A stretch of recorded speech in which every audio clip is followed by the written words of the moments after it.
May 28, 2021. At ito po yung ating itsura nung smooth cane. Yan. Medyo may mga ano na siya, may mga bunga na.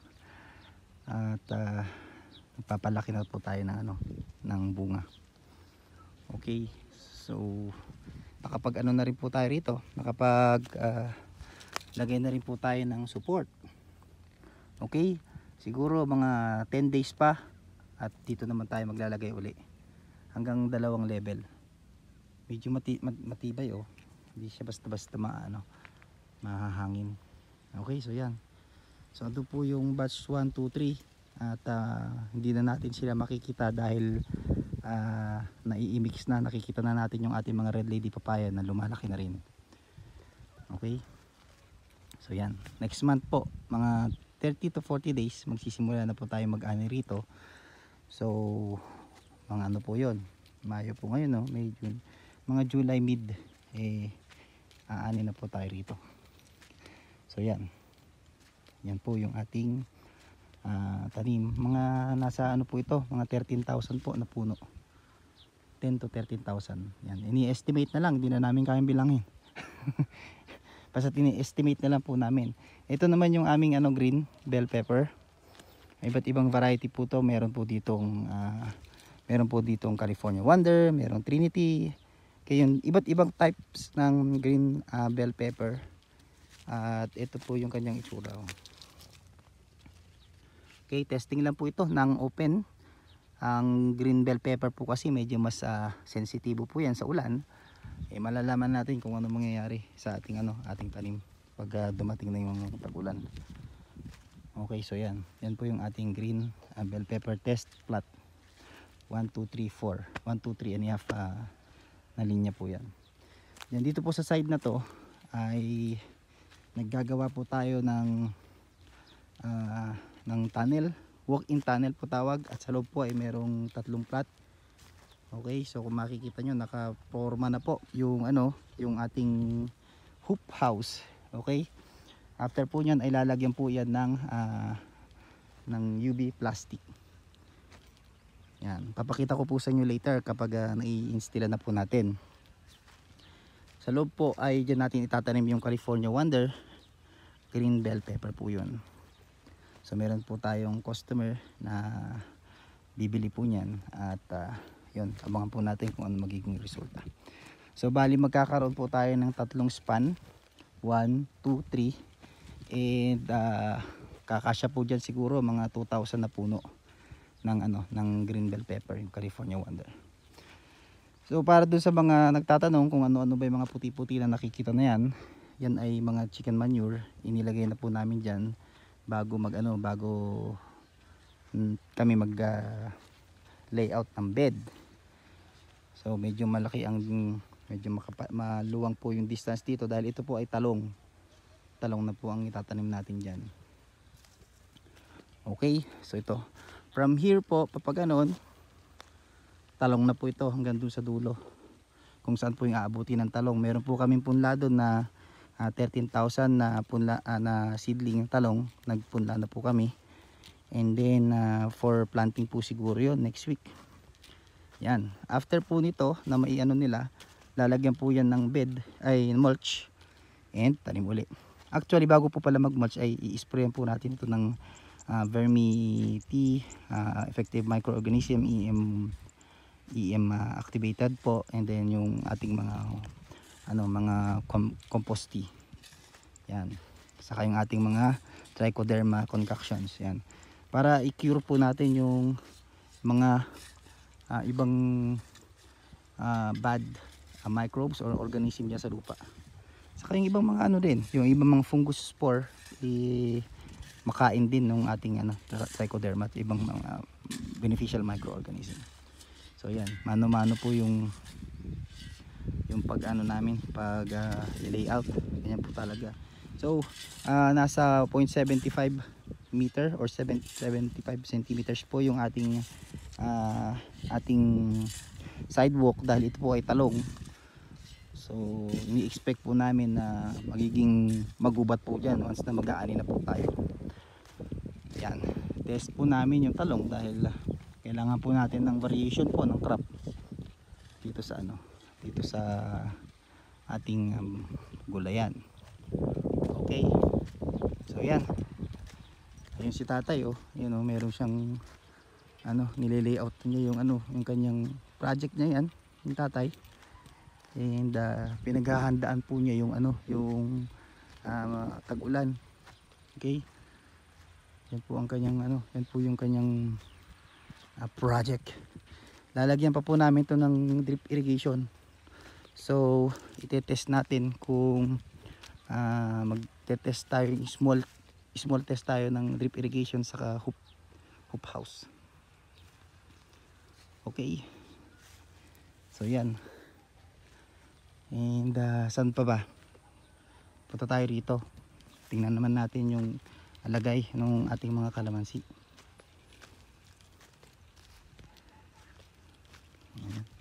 Nile-layout nila yung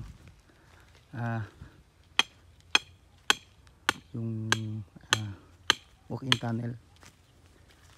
GI pipe po ito na binend. Okay, yan. So yan kasya ako pumasok sa loob, di ba? Yan, nakakapasok ako sa loob mga kaibigan. Yan siya. Yan, yan sa tatay reference ganyan, di ba? Kung ito yung magiging okay po yung aming test dito, lalagyan po namin ng tunnel yan hanggang sa dulo. Ganun po, testingin po muna natin ng small. And pang 2,000 na puno po ang kakarga natin dyan. Okay, so pakita ko sa inyo mga kaibigan yung itsura niya kapag hindi pa siya naibebend. So ito, ayan, ang pong size na yan, 1/2 po yata ito, pero ganito siya, isang span. Yan ang ipangpapahalang po natin. And later, para mas maging cheaper, pwedeng hindi na gumamit ng ganito, pwedeng na lang, steel bar na lang, baka mas mura. Then binuhutok po yan, meron pong hulmahan yan para nagiging bend. Mano-mano lang po yung pag bend ng ating mga GI pipes. Okay, so ayan po yung ating update sa ating tanim ng sweet pepper sa ngayon. At punta naman tayo dito sa kalamansian. Tingnan nyo mga kaibigan, namumuti po ang ating kalamansi. Ang ating irigasyon. Okay. Yeah. So yan. Bigyan ko kayo ng update. Ito po yung ating kalamansian ngayon. Ito pong kalamansi na to ay 6 na taon. At ganyan po kadami ang kanyang bulaklak. Okay. So bukas po magpapa-spray po tayo rito. Alagaan po natin yung bulaklak na yan para umani tayo, di ba? So yan, halos lahat hanggang taas meron pong may mga bulaklak. Ito pong bulaklak na to ay bunga na, ay para sa na po to. Kung ngayon ay buwan ng Mayo, May, June, July, August, September, baka September po ang ani po nito. So yan siya mga bulaklak po hanggang sa taas, diba? Hindi pa po namin ito napapatabaan, kaya baka sabugan po namin ng pataba later on, this week or sa isang araw sasabog po kami ng pataba. Pero importante po sa ganitong stage ay yung pag-spray, dahil pag hindi po tayo nag-spray ganito po mangyayari. Alam nyo po ba yan? Yan, kukubikong po siya, tutusok-tusukin po siya. Yan, saka yung mga bunga niya, yung mga bulaklak na yan hindi po magtutuloy kapag po tayo ay hindi nag-spray. Yan ang mga matang hito na Okay, so yan dami. Meron pa sa dulo, hindi na ani. Okay. So 1,100 na puno po ito mga kaibigan. At kung mapapansin niyo, meron po ako nakasingit or naka-intercrop po ito sa dwarf coconut. Kahit naka-intercrop naman, nagbubulaklak naman po siya Kaya yung mga nagtatanong kung ano ba itsura kapag nag-intercrop ka ng dwarf coconut ng coconut sa kalamansi, ayan po itsura niya. Okay, ganyan. Eventually po ito, hindi po to advisable ano po, dahil siyempre pag lumaki na po yan, pag tumaas na yung ating dwarf coconut, baka yung ano niya, yung canopy niya, matabingan na yung ating mga kalamansi. Pero ganun pa man, okay pa rin, pareho naman po silang productive, pareho naman po silang namumulaklak, may mga bunga, ayun ang dami na pong bunga ng ating dwarf coconut. Yan po ay 5-6 na taon din, sabay po yung itinanim. Pinalinisan na rin po natin. Okay, so tanggalin natin to. Yan, nilinisan natin para hindi akatin ng mga anay. And yan, 400 po na dwarf coconut yung andito. At pag pinagbunga po natin itong kalamansi, pati siya maalagaan. Okay, so dalawa po yung ating inaani dito sa lugar na to. Sa mga nagpa-plan pa lang po na magtanim ng kalamansi, advice po na wag na pong intercrop sa dwarf coconut. Okay, so kung kalamansi na lang. Kung coconut, lagay na lang kayo ng coconut sa isang lugar. Ito po kasi ganito nangyari dahil 5 years ago excited ako. Bumili ako ng dwarf coconut, bumili rin ako ng kalamansi. Pinatanim ko silang sabay. Oh, yun. So pwede pong hindi, wag nyo na pong samahin. Pero ganun pa man, ayan naman, nakakabunga pa rin naman po yung ating mga kalamansi. At bumubulaklak pa rin naman po sila. Okay. Ito dito sa slope, papakita ko yung slope natin. Ang distance po natin dito ay 3x3. Yan, hanggang dito po ay may mga bulaklak po yung ating kalamansi. Pero kulang po to, no, papatabaan pa po natin. And mapapansin niyo dito, medyo kulang yung kanyang sunlight dito. So ang key po doon, tingnan din po natin yung orientation ng araw. Dahil pag ganito, anong oras pa lang, alas 3 pa lang, parang kinukulang na sa araw yung ating mga kalamansi.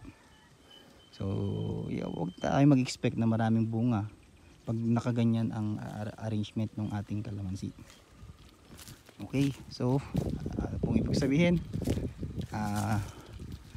mamili po kayo ng lugar or ng orientation na nasisinagan ng maganda yung ating mga kalamansi. Iwasan po natin magtanim ng kalamansi dun sa nasishadan. Okay, so yan, mag-i-spray po kami rito bukas siguro pagka ani, kasi ngayon nag-aani po sila ng sweet pepper. Mag-i-spray po ng pang-alaga sa bulaklak. Every 2 days po ang ating spray. Yan, 1,100 po na kalamansi po yung andito. Okay, so yan, ito laki oh.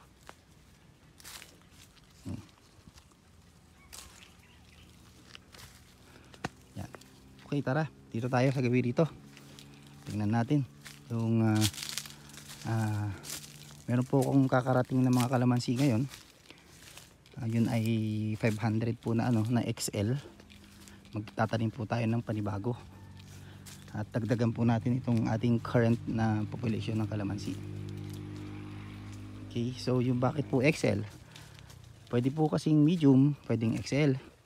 Pag po XL kasi, mga 6 to 7 months pwede na po tayong magpabunga. Ibig po sabihin nun mga kaibigan, kung magtatanim ako next week, June po yun, no? Sa January, February, mag-harvest na tayo. Pwede na tayo mag-ani ng kalamansi. At yun, daming bunga. Bulaklak pala. Yan. Halos 6 na buwan din po namin itong ikinondisyon mula nung amin siyang alagaan, dahil for the past 5 years po hindi naman po namin ito nabibigyan ng pansin. Kaya pag dumasapit po yung mga ganitong buwan, kung i-check nyo po yung aming wall, makikita nyo po na pag ganitong buwan halos wala pong dahon yan, yung kalamansi na yan. O ngayon medyo marami na siyang dahon at maganda rin yung kanyang mga sanga. Kaya siguro naman aani kami ng maganda nito ngayong taon at sa mga susunod. Yan po, oh. Oh. Yan oh. Maganda na. Wala na yung mga ano, yung ito po yung problem namin dati eh, yan oh. Yung ganyan. Oh, yung mga old po yan. Yan oh. Kita nyo? So, alagaan na po namin ng spray ito. Okay. So, malinis na. Anong pa ating pinang-spray? Siyempre, herbicide kailangan po natin. Huwag po nating hayaang maging masukal yung ating kalamansian. Okay, ito gagawin po pa rin po namin ito. Ano? Tatanggalin po yung mga bukol-bukol na yan.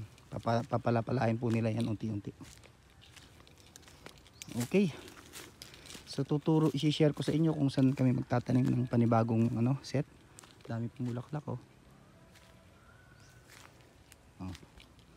Eh siguro naman makaka-harvest po tayo ng mainam-inam this season. Okay. Halos lahat may bulaklak. Wow. Ito yung problem natin oh. Ayan oh. Pag ginayaan po natin ganito po mangyayari. Tinutusok-tusok po ng mga putakti. Saka yun, mayroon din problem dun. Ayun. Okay. Pakabango. Punta tayo rito.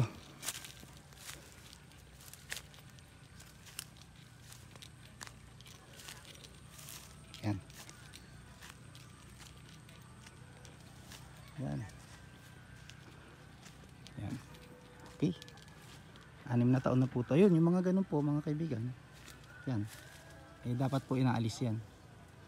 So mag-aano pa po kami rito, magpupruning. Aalisin natin yung mga tumataas. Yung mga kalamansi. And it's obvious po na medyo kulang pa po tayo sa pataba. Aba, marami rin pala. Oh. Marami rin tayo yan oh. Okay, yun oh. Yan. Yan po. At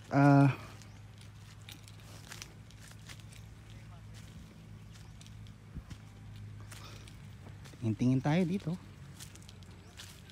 At pupunta tayo dito sa lugar kung saan ay i-share ko sa inyo yung pangalawang yung area no ng pangalawang batch. So bali 500 puno po yun. At itatanim po natin yung wala. Baluktot yun.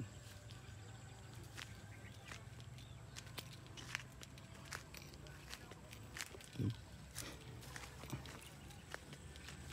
Tayo. Ito tayo no. Medyo malayo-layo rin nalakad natin mga kaibigan. Ay nako. Okay, 18 minutes. Dito po tayo. Okay, itong total area po na to ay nasa 6,000 square meters. And sa 6,000 square meters ang distance po ay 3x3. So kakasya po rito 500 to 600 na puno ng kalamansi. Bukas po ay magsisimula na po sila maglinis dito ng area. Okay, lilinisin po nila yan. Then magtatanim na po kami rito.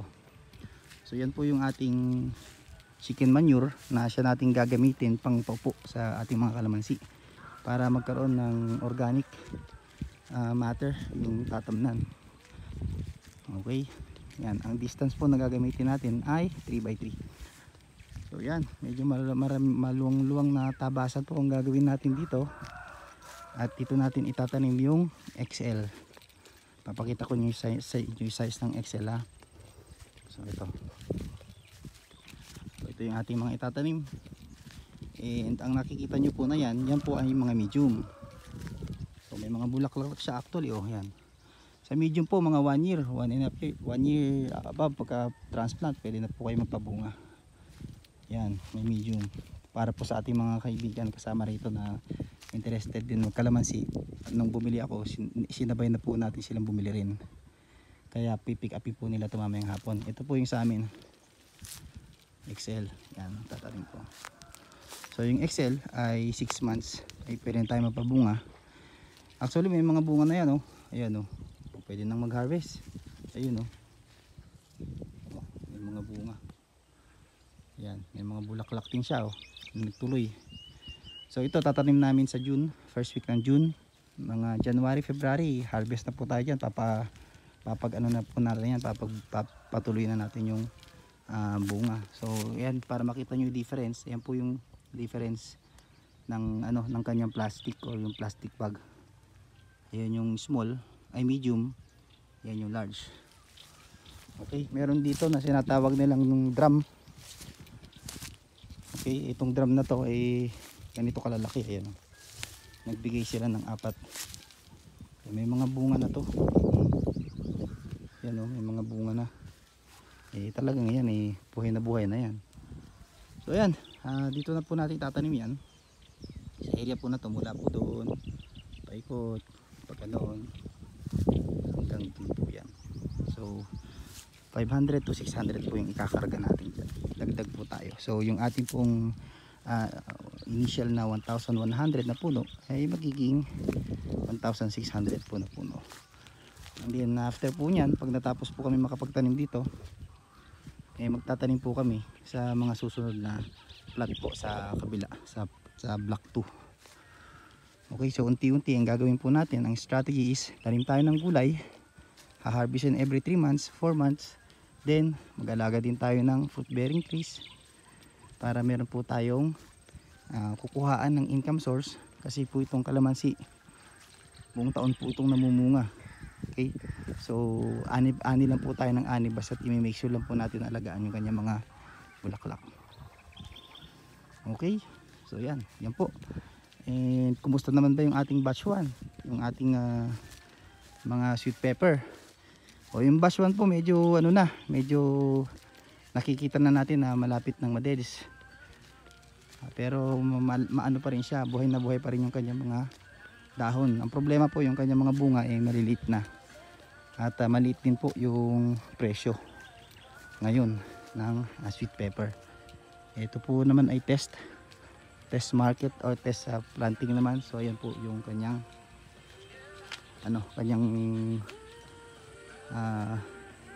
itsura ngayon.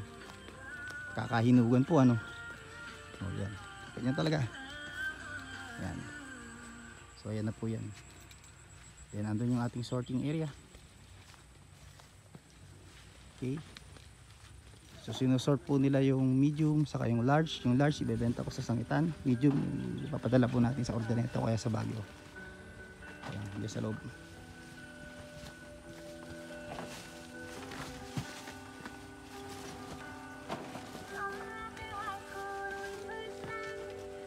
Okay. Basta ba yung ating red lady papaya? Tingnan natin. Oh, yan. Papahinugin na natin. Okay pa rin naman. Ayan pa rin siya, buhay na buhay pa rin. Dami pa rin bulaklak. Kaya lang yun, ang problema sa kanya, maliit na yung kanyang mga bunga. Yan. Ayan. Okay na po yan. Bawi na po tayo sa puhunan dyan sa batch 1. At sa batch 2 naman, ay magsisimula na rin, nag-ani na rin dyan. Saka yung batch 3 andun. So, isa sa nakikita kong na-observe ko is yung ating papaya. Kailangan ng patabaan. So, magpapataba po kami dyan next week. Even siguro itong ating atsal. Okay. Dami pong ganap dito, mga kaibigan. Punta tayo rito sa ating yun, oh. Yan sa tatay. So yun ay luya. Yung luya po na yan ay itatanim namin dun sa batch 1. Pag nawala na po yun, ilalagay po namin siya sa plastic bag. Okay, so nilalagay dun kasi natutuyo. Then kanina sinare ko sa inyo yung taniman ng talong, diba? So ito yung ating seedling sa talong. Fortuner F1 po to at 13,000 po ito na puno. Then ito naman yung ating green bell pepper California Wonder para po sa second batch. So block by block din po yung ating pagtatanim para tuloy-tuloy po yung ating supply, hindi po tayo mahihintuan. Okay, so yan, napakahaba na po ng ating video. Siguro hanggang dito na lamang po ang ating update for today. Napaka long update po, and sa mga sumusubaybay, maraming salamat. Sa mga hindi pa nakasubscribe, you can help us grow this channel. You can subscribe, hit the subscribe button below and hit the notification bell para pag nag-update huli tayo, mano-notify ka. Yun o, kinis, maganda, walang burug-burug, walang mga tusok-tusok, so healthy. Yun nga lang, kulang siya sa nitrogen, medyo naninilaw-nilaw eh. So yun lang, maraming salamat for tuning in. Thank you for watching. Magkita-kita po ulit tayo sa susunod na video. God bless and bye bye.